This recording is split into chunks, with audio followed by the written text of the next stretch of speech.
The family of a 19-year-old girl from Yorkshire who's died of a rare form of bone cancer say they're determined to raise £100,000 for charity that supported them. Lulu Blundell from Rotherham died on New Year's Day this year of Ewing sarcoma. She managed to raise an amazing £80,000 for the Teenage Cancer Trust in her lifetime. Mark Ansell reports.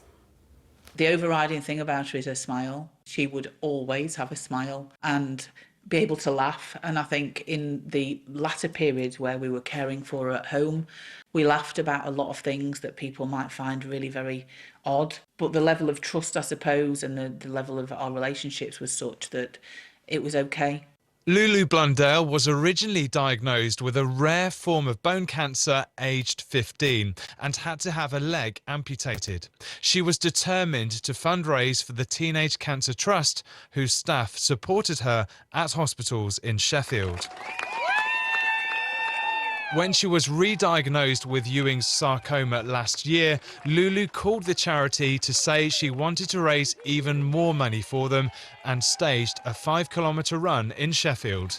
Bear in mind she had a prosthetic limb and she had tumours in her shoulder, in her ribs, in her chest, in her spine.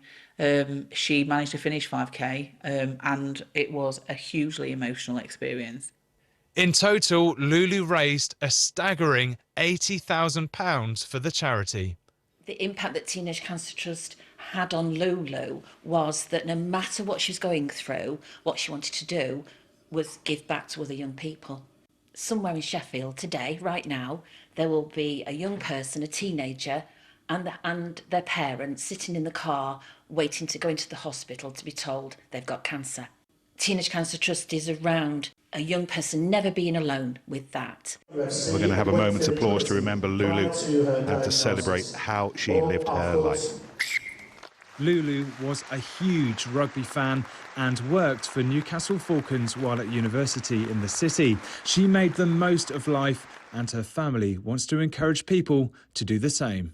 When you live with somebody who's terminally ill, what you do is you really are very aware of the time that you've got with those people, that person, so you absolutely make the most of it. But I think that there's a lesson for all of us in that, because you don't know what's around the corner. Lulu's family are carrying on where she left off. They're aiming to raise £100,000 for the Teenage Cancer Trust. Mark Ansell, BBC Look North, Rotherham.